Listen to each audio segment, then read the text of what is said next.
जय श्री कृष्णा। राधे राधे।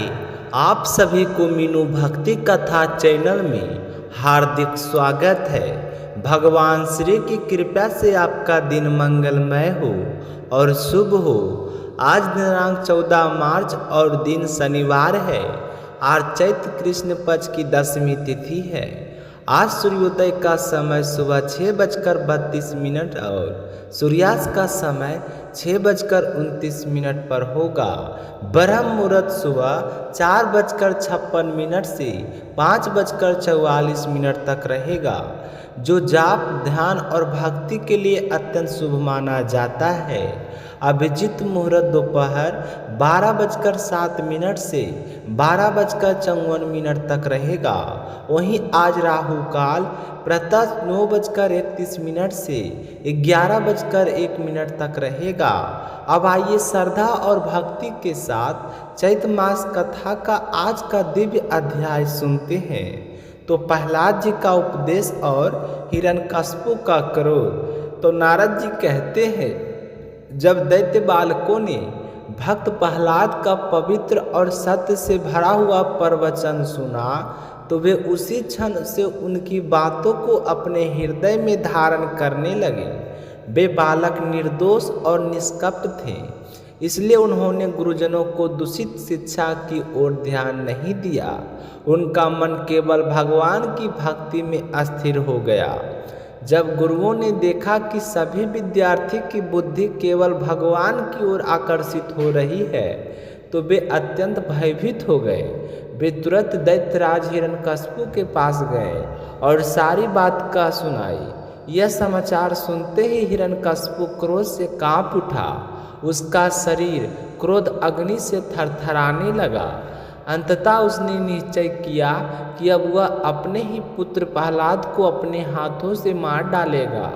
उधर मन और इंद्रियों को बस में रखने वाले प्रहलाद जी अत्यंत विनम्र भाव से हाथ जोड़कर अपने पिता के सामने शांत खड़े थे। वे किसी भी प्रकार का तिरस्कार के योग नहीं थे, किंतु हिरण्यकश्यप स्वभाव से ही अत्यंत क्रूर था। वह ऐसे फुफकार रहा था जैसे पैर से घायल हुआ सांप। उसने प्रहलाद को टेढ़ी और पाप भरी दृष्टि से देखते हुए कठोर वाणी में कहा, अरे मूर्ख, तुम बहुत उद्दंड हो गया है। तू स्वयं तो नीच ही है, अब हमारे कुल के अन्य बालकों को भी भटका रहा है। तूने मेरी आज्ञा का घोर उल्लंघन किया है। आज ही मैं तुझे यमराज के पास भेज दूंगा। वह आगे बोला, जब मैं तनिक सा क्रोध करता हूँ तो तीनों लोग और उनके लोकपाल कांप उठते हैं।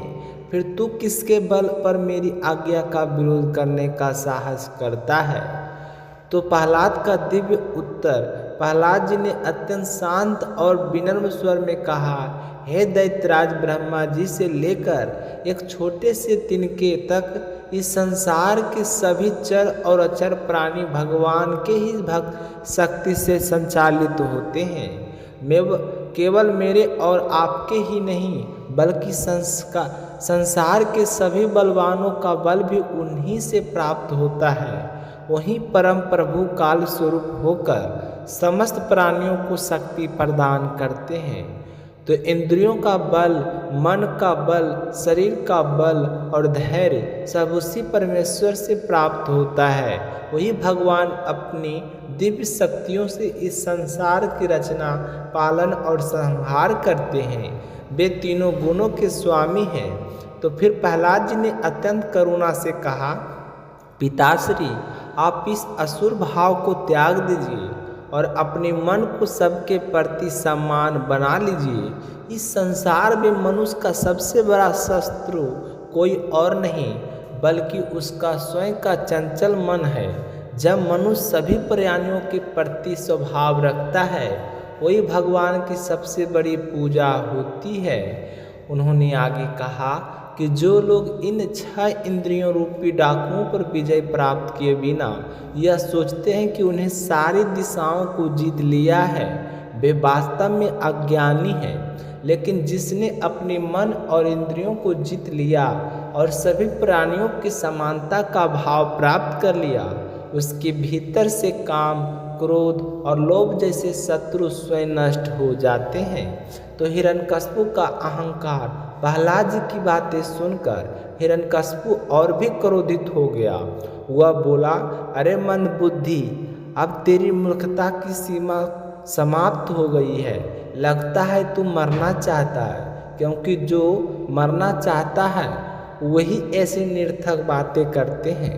तू कहता है कि मेरे अलावा भी कोई जगत का स्वामी है, तो बता वह कहाँ है।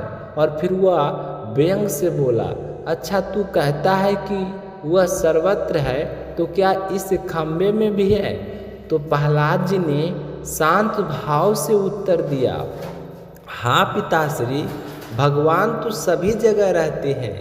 तो हिरण्यकशिपु क्रोध से चिल्लाया कि यदि वह इस खंभे में है तो मैं देखता हूँ। तो भगवान नरसिंह का प्रकट होना यह कहकर हिरण्यकशिपु सिंहासन से कूद पड़ा और उसने जोर से उस खंभे पर प्रहार किया।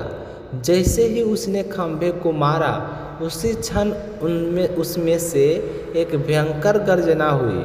वह ध्वनि इतनी प्रचंड थी कि ऐसा प्रतीत हुआ मानो पूरा ब्रह्मांड फट रहा हो। उस भयानक ध्वनि को सुनकर लोकपाल भी भयभीत हो उठे और हिरण्यकशिपु भी क्षण भर के लिए घबरा गया और चारों ओर देखने लगा कि यह आवाज़ किसकी है। तभी उस खंभे से एक अद्भुत और दिव्य रूप प्रकट हुआ। वह रूप ना तो पूर्णतः मनुष्य का था और ना ही सिंह का था। वह तो भगवान नरसिंह का अद्भुत अवतार था। तो उनकी आंखें तपे हुए सोने के समान पीली और प्रचंड थी। उनके दांत और नख अत्यंत तीखे थे। तो विशाल शरीर आकाश को स्पर्श करता हुआ प्रतीत होता है। उनका मुख पर्वत की गुफा के समान विशाल और भयंकर था। उनकी गर्जना से समस्त दैत्य भयभीत होकर भागने लगे। तो हिरण्यकशिपु का अंत हुआ और हिरण्यकशिपु ने सोचा कि निश्चय ही विष्णु जी ने मुझे मारने के लिए यह मायावी रूप धारण किया है। यह सोचकर वह गदा लेकर भगवान नरसिंह पर टूट पड़ा। लेकिन जैसे पतंगा अग्नि में गिरकर नष्ट हो जाता है, वैसे उनका तेज भगवान के सामने टिक नहीं सका। अंततः भगवान नरसिंह ने उसे पकड़ लिया और सभा के द्वार पर ले जाकर अपनी जांघों पर बिठा लिया और फिर अपने तीक्ष्ण नखों से उसी प्रकार चीर डाला जैसे गरुड़ किसी विशाल सर्प को फाड़ डालता है।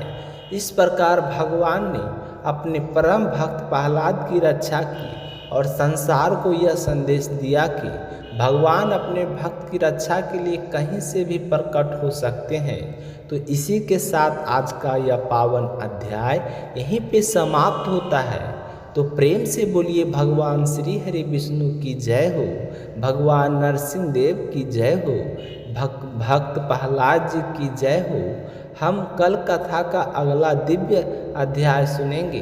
तब तक के लिए भगवान श्री हरि विष्णु का नाम जपते रहिए और भक्ति में लीन रहिए। और मीनू भक्ति कथा चैनल को अभी तक सब्सक्राइब नहीं किए होंगे तो चैनल को सब्सक्राइब जरूर कर लीजिए। धन्यवाद।